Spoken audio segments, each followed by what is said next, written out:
जय हिंद बच्चों। 26 जनवरी के शुभ अवसर पर आप सभी को बहुत बहुत शुभकामनाएं। 26 जनवरी 1950 को हमारा संविधान लागू हुआ था, भारतीय संविधान लागू हुआ था और भारतीय संविधान को लागू हुए 73 वर्ष पूरे हो चुके हैं। इसी के उपलक्ष्य में 26 जनवरी को हम गणतंत्र दिवस के रूप में मनाते हैं। तो आप लोगों को बहुत बहुत शुभकामनाएं। और आज हम देख लेते हैं कक्षा 9 की जो हिंदी है, पाठ्य पुस्तक का नाम है क्षितिज। तो इसमें गद्य खंड के अंतर्गत पाठ 1 में एक कहानी दी गई है। कहानी का नाम है दो बैलों की कथा। इस कहानी के लेखक है मुंशी प्रेमचंद। तो पिछले वीडियो में मैंने आप लोगों को पाठ का पूरा सारांश बता दिया था, महत्वपूर्ण बिंदु बता दिए थे। तो आप लोग पिछले वीडियो को देख लीजिए। बाकी जो कहानी है वह ऐसी कठिन नहीं है कि आप लोग उसकी व्याख्या ना कर सकें। तो यदि पाठ का सारांश ही पूरा 1-2 बार सुनेंगे, पढ़ेंगे तो उतने में ही आपसे व्याख्या तो बन जाएगी। हम प्रश्नोत्तर देखेंगे, पढ़ेंगे, क्योंकि ये महत्वपूर्ण है आपकी परीक्षा की दृष्टि से। तो आज की इस वीडियो में आपकी जो कहानी है पाठ 1 के अंतर्गत दो बैलों की कथा, इसके पूरे प्रश्नोत्तर हम इस वीडियो में ले रहे हैं। तो पूरा वीडियो देखिए, आपकी परीक्षा की दृष्टि से बहुत ही महत्वपूर्ण है। पहला प्रश्न है, कांजी हाउस में कैद पशुओं की हाजिरी क्यों ली जाती होगी? प्रश्न है, कांजी हाउस में कैद पशुओं की हाजिरी क्यों ली जाती होगी? तो इसका सही उत्तर क्या होगा? कांजी हाउस में कैद पशुओं की हाजिरी इसलिए ली जाती होगी जिससे पता लगा सके कि जो पशु यहाँ लाए गए थे सभी यहाँ मौजूद हैं या नहीं। मतलब पशुओं की ये पता लगाने के लिए कि जितने पशु यहाँ पर लाए गए थे वो यहाँ पर मौजूद हैं कि नहीं, इसलिए इनकी जो है हाजिरी ली जाती है। दूसरा प्रश्न है, छोटी बच्ची को बैलों के प्रति प्रेम क्यों उमड़ आया? तो इसका उत्तर है, छोटी बच्ची की माँ मर गई थी, उसकी सौतेली माँ उसे मारती थी, इसलिए उस बच्ची के मन में अपने घर से अलग हुए बैलों के प्रति प्रेम उमड़ आया। तीसरा प्रश्न है, कहानी में बैलों के माध्यम से कौन कौन से नीति विषयक मूल्य उभर कर आए हैं? तो इसका उत्तर है, कहानी में बैलों के माध्यम से भाईचारे, स्वामी भक्ति, स्त्री के प्रति सम्मान, गिरे हुए शत्रु पर वार न करना, अपयश के प्रति सावधान रहना, स्वाभिमान, परोपकार, संगठित होकर सामना करना, स्वधर्म का पालन आदि अनेक नीति विषयक मूल्य उभर कर आए हैं। चौथा प्रश्न हम देख लेते हैं। प्रश्न है, प्रस्तुत कहानी दो बैलों की कथा में प्रेमचंद ने गधे की किन स्वभावगत विशेषताओं के आधार पर उसके प्रति रूढ़ अथवा मूर्ख का प्रयोग न कर किसी नए अर्थ की ओर संकेत किया है?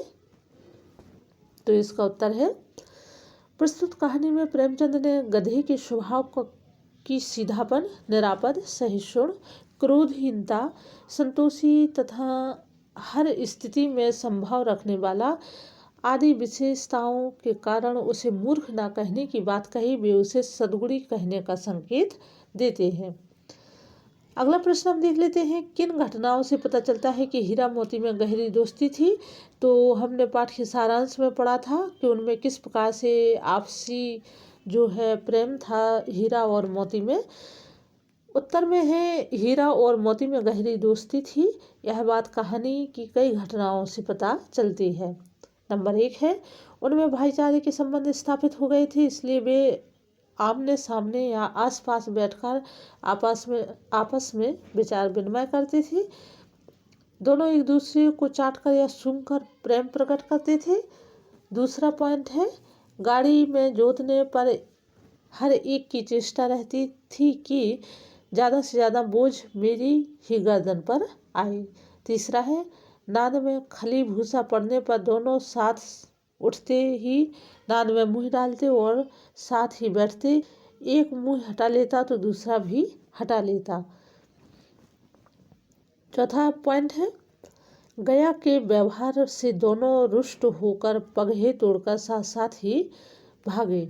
और पांचवा है, दोनों ही अड़ियल हो गए तो निर्दयी गया ने हीरा को मारा, उसकी नाक पर डंडे जमाए तो मोती का गुस्सा काबू से बाहर हो गया। इससे पता चलता है कि दोनों में गहरी दोस्ती, आपसी प्रेम कितना अधिक था, हीरा और मोती दोनों बैलों में।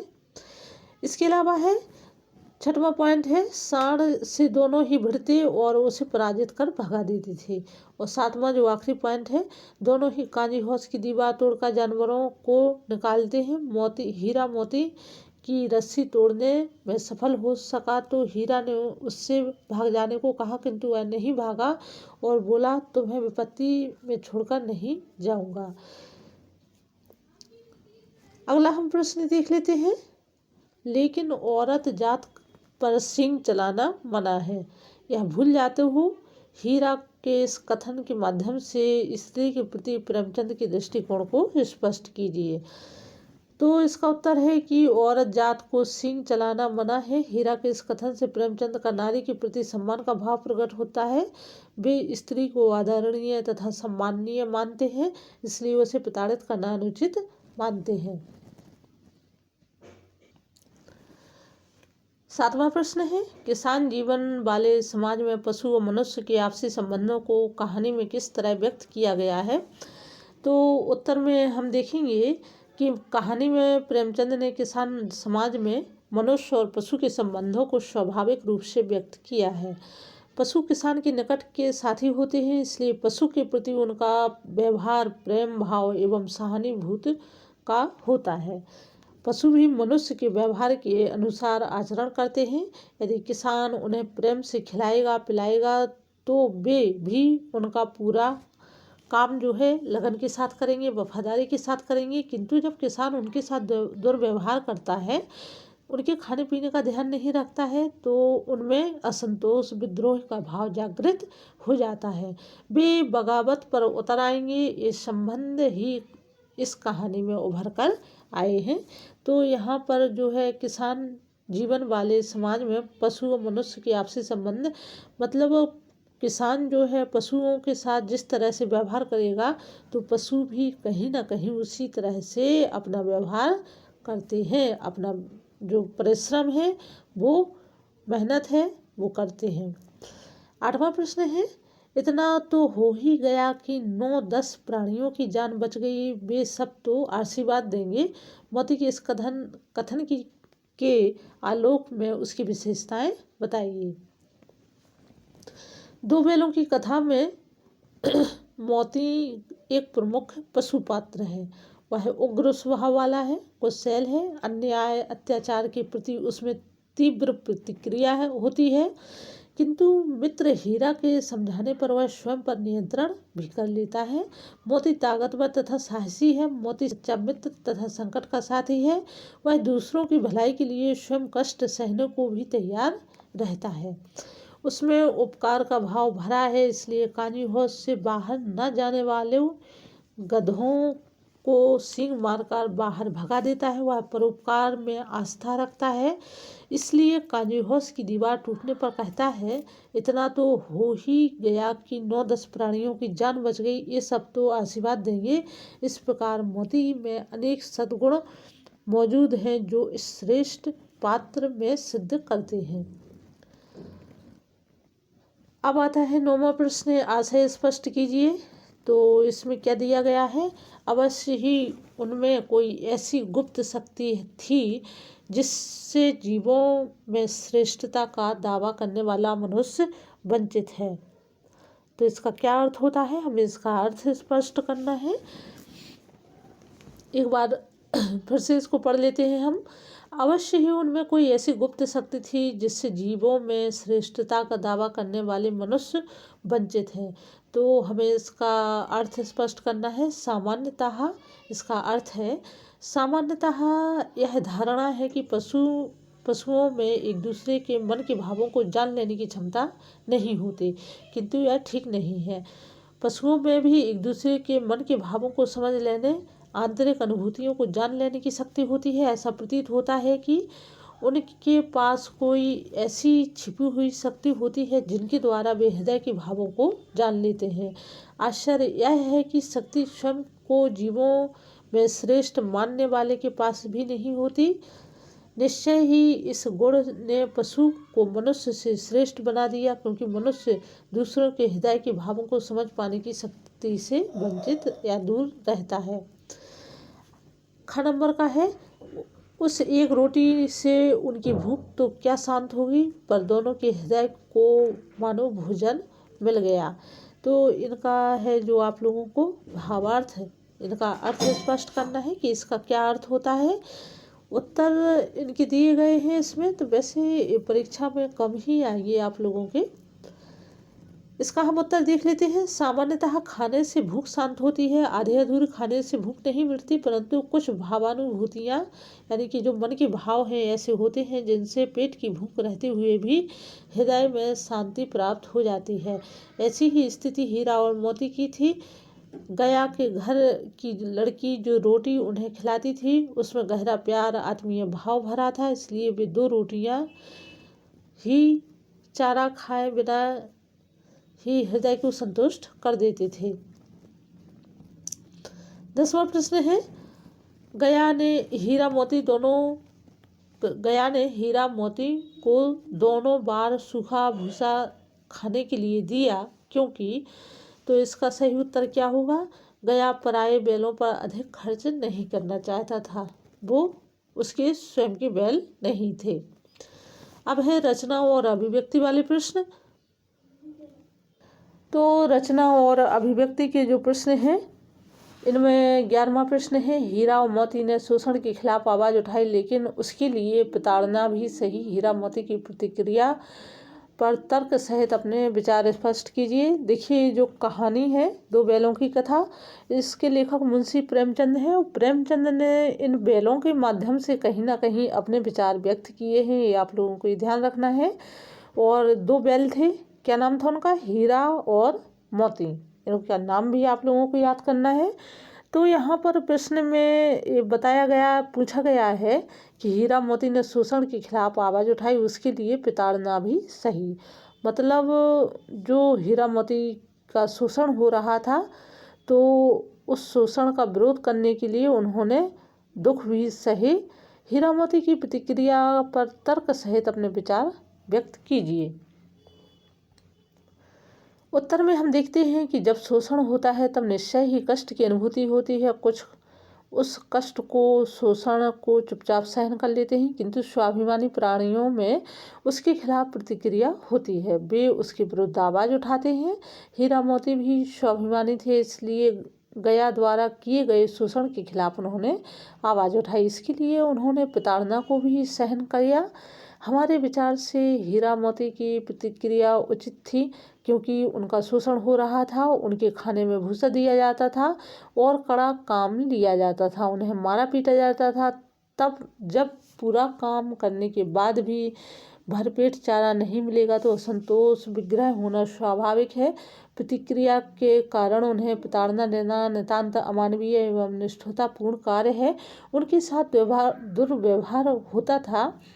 अपने बैलों को खल, दाना, चोकर सब दिया जाता था और हीरा मोती को सूखा भूसा दिया जाता था, इसलिए उनकी प्रतिक्रिया या विरोध करना सहज था। 12वां प्रश्न है, क्या आपको लगता है कि यह कहानी आज़ादी की लड़ाई की ओर भी संकेत करती है। तो इसका हम उत्तर देख लेते हैं। इस कहानी के प्रमुख पात्र हीरा मोती इस कहानी में निरंतर आज़ाद होने के लिए संघर्ष करते हैं। उन्हें क्रूर, निर्दयी, भेदभाव करने वाले गया ने बंधन में रहना बिल्कुल पसंद नहीं था। क्रूर, निर्दयी, भेदभाव करने वाला जो गया था व्यक्ति, उसके बंधन में रहना इन बैलों को बिल्कुल भी पसंद नहीं था, इसलिए वे वहाँ से बार बार भाग आते थे।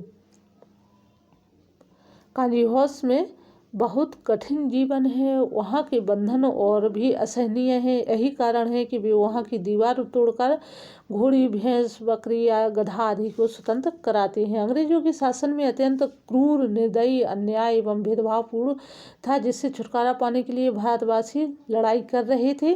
गया का व्यवहार तथा कांजी हाउस की स्थिति अंग्रेजी सत्ता के कठोर शासन का संकेत करते हैं तथा हीरा मोती का संघर्ष स्वतंत्रता सेनानियों के आंदोलन की ओर इशारा करने वाला है। इस तरह मुझे लगता है कि यह कहानी आज़ादी की लड़ाई की ओर स्पष्ट संकेत करती है। तो जो लेखक हैं उन्होंने बैलों के माध्यम से कहीं ना कहीं इस कहानी को आज़ादी की लड़ाई से जुड़ा है।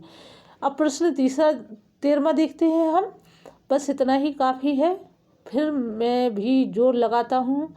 ही भी वाक्य में किसी बात पर जोर देने का काम करते हैं। ऐसे शब्द को निपात कहते हैं। कहानी में से 5 ऐसे वाक्य छाटिए, वाक्य जो है जिनमें निपात का प्रयोग हुआ है। ठीक है, तो यहाँ पर जो है कुत्ता भी, एक यहाँ पर निपात का प्रयोग हुआ है, कुत्ता भी। अगर वे भी, देखिए यहाँ पर भी निपात का प्रयोग हुआ है। अवश्य इनमें कोई ऐसी गुप्त शक्ति थी। ठीक है, गांव के इतिहास में यह घटना अभूतपूर्व होने पर भी महत्वपूर्ण थी। तुम्हारी तो उसने जान ही ले ली होती। ये 5 वाक्य हैं, इनमें निपात का प्रयोग हुआ है। अब 14वां प्रश्न क्या है? रचना के आधार पर वाक्य के भेद बताइए तथा उपवाक्य छांटकर उनके भेद लिखिए। रचना के आधार पर हमें क्या करना है? वाक्य के भेद बताना है। ठीक है, तो यहाँ पर जो है दीवार का गिरना था कि अधमरे से पड़े हुए सभी जानवर चेत उठे। तो यहाँ पर किन वाक्यों का प्रयोग हुआ है? तो इसमें क्या है? संयुक्त वाक्य और संज्ञा उपवाक्य है। ठीक है, ख नंबर है, तो ख नंबर में क्या दिया गया है? सहसा एक डरियल आदमी। मिश्र वाक्य है, इसमें मिश्र वाक्य और विशेषण उपवाक्य है। इसी तरह से हीरा ने कहा गया कि घर से नाहक भागे, इसमें भी मिश्र वाक्य है। देखिए 2 वाक्य आपस में जो 2 वाक्य हैं वो आपस में मिलते हैं तो उन्हें मिश्र वाक्य कहते हैं। जो संज्ञा है वो उपवाक्य है, यानी कि जो पहले नंबर पर है वहाँ संज्ञा नहीं है। गया के घर नाहक भागे, तो जो गया है वो संज्ञा हो गया, तो जो दूसरा वाक्य है वो उसको उपवाक्य कहते हैं, तो संज्ञा उपवाक्य है। मैं बेचूंगा तो बिकेगा, संयुक्त वाक्य। क्रिया विशेषण उपवाक्य। किसी दिन आप लोगों को जो वाक्य के भेद हैं, सरल वाक्य, मिश्र वाक्य और संयुक्त वाक्य, ठीक है, तो इनके बारे में थोड़ा सा बता देंगे जिससे आप लोगों को आसानी होगी। अगर वह मुझे पकड़ता तो मैं बेमारे ना छोड़ता, इसमें संयुक्त वाक्य है। क्रिया उपविशेषण उपवाक्य है। अब 15वां प्रश्न है, मुहावरा का प्रयोग है। हिम्मत हारना, निराश हो जाना है इसका मतलब। इसका वाक्य में प्रयोग करना है तो आप लोग कर सकते हैं। टकटकी लगाना यानी लगातार देखना, गम खा जाना, धैर्य रखना, ईंट का जवाब पत्थर से देना, कड़ी प्रतिक्रिया या विरोध करना, और मजा चखाने यानी कि बदला लेना। अब है पाठ्यता सक्रियता, तो ये परीक्षा की दृष्टि से महत्वपूर्ण नहीं है। अन्य परीक्षा उपयोगी प्रश्नोत्तर हैं, तो अन्य परीक्षा उपयोगी प्रश्नोत्तर में झूरी की स्त्री बैलों के लौटने पर क्यों जल उठी? तो बैलों को झूरी का भाई अपना काम करने ले गया था। जब बैल दूसरी ही दिन लौट आए तो झूरी की स्त्री को बहुत बुरा लगा। वह चाहती थी कि बैल उसके भाई का काम करते। उसके भाई का काम छोड़कर बैल रात में भाग आए थे, इसलिए उन्हें देखकर वह जल उठी। दूसरा प्रश्न क्या है? सूझबूझ और संगठित प्रयास से बड़े बड़े संकट पर विजय पाया जा सकता है। विजय या जीत पाई जा सकती है। कहानी के आधार पर इस कथन की पुष्टि कीजिए। तो हमें क्या लिखना है कि हीरा मोती भरपेट चारा खाकर कुलेल कर रहे थे कि अचानक एक विशाल सांड आता हुआ दिखाई दिया। दोनों को लगा कि इससे बचना कठिन है या सीधा उन्हीं की ओर आ रहा है। मोती ने उपाय बताया कि हम दोनों मिलकर उसको एक साथ चोट करेंगे। एक आगे से आक्रमण करेगा, दूसरा पीछे से। मौका मिलते ही उसने पेट में सींग झोंक दी। उसकी यह योजना सफल हुई। जब सांड ने हीरा का पट्टा झपट्टा मारा तो मोती ने बगल से आकर उसके पेट में सिंह झोंक दिया। क्रोध में आकर सांड पीछे फिरा तो हीरा ने दूसरे पहलू में सिंह चुभाया। अंत में वह जख्मी होकर भाग गया। इस घटना से सिद्ध होता है सूझबूझ और संगठित प्रयास से बड़े संकट पर विजयी पाई जा सकती है। हीरा मोती के चरित्र में प्रमुख अंतर बताइए। ये पाठ के सारांश में हम देख चुके हैं, फिर भी आप लोगों को यहाँ पर बता देते हैं कि हीरा और मोती दोनों गहरे मित्र थे। दोनों साथ साथ रहते थे, एक दूसरे के हितैषी थे। उनमें किसी प्रकार की क्रूरता नहीं थी, फिर भी उनके व्यक्तिगत चरित्र अलग अलग थे। मोती क्रोधी, अक्खड़, ऐंठू, आक्रामक था, जबकि हीरा संयमी, नीतिवान, शांत और सहनशील था। दोनों स्वभाव के अंतर से समय समय पर लाभ मिलता। जब मोती गाड़ी को खाई में गिराना चाहता तो हीरा बचा लेता, और जब मोती गया को लाठी लेकर आते देखता तो कहता मुझे मारेगा तो मैं भी एक दो को गिरा दूंगा। तब भी हीरा ध्यान दिलाता है कि हमारी जाति का यह धर्म नहीं है। इस प्रकार दोनों के चरित्रों में कई अंतर हैं, किंतु दोनों में आत्मीय संबंध है। इसके बाद है कानी हाउस में किन जानवरों को रखा जाता है तो उनके साथ कैसा व्यवहार होता है। तो कानी हाउस में आवारा जानवरों को रखा जाता है। ये जानवर खेतों में बावड़ी फसल को नुकसान पहुंचाते हैं। खेत का मालिक उन्हें कानी हाउस में ले जाता है, वहाँ उनके साथ बहुत ही कठोर व्यवहार किया जाता है।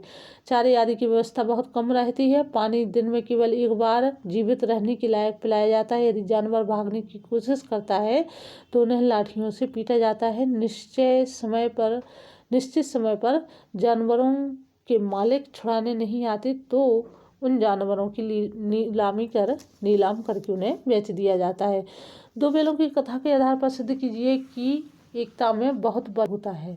ये अपना पाठ का जो है आखिरी प्रश्न है, अंतिम प्रश्न। तो दो बैलों की कथा में दोनों बैलों जो है हीरा और मोती हैं।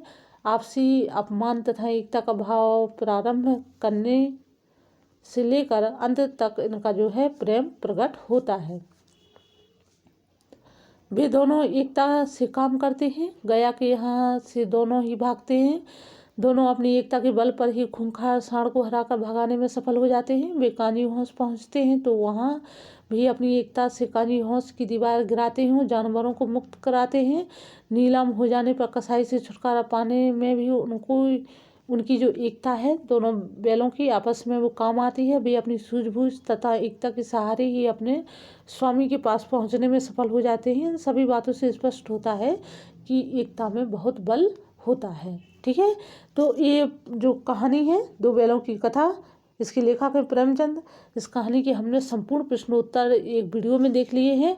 ये आपकी परीक्षा की दृष्टि से बहुत ही महत्वपूर्ण है। तो कक्षा 9वीं के जो बच्चे हैं, स्टूडेंट हैं, आप लोग इस वीडियो को 2-4 बार ही सुनेंगे तो उतने में सारे प्रश्नोत्तर भी याद हो जाएंगे।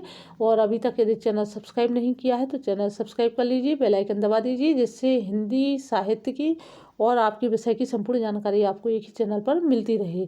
इसके अलावा आप लोगों की जो कक्षा वाइज है वो प्लेलिस्ट बन गई है, तो आप लोग अपनी कक्षा 9, 10, 11, 12 की प्लेलिस्ट खोल करके अपने विषय से संबंधित वीडियो देख सकते हैं। उम्मीद है वीडियो अच्छा लगा होगा। वीडियो देखने के लिए बहुत बहुत धन्यवाद। हम फिर मिलते हैं नई वीडियो नई जानकारी के साथ। तब तक के लिए धन्यवाद।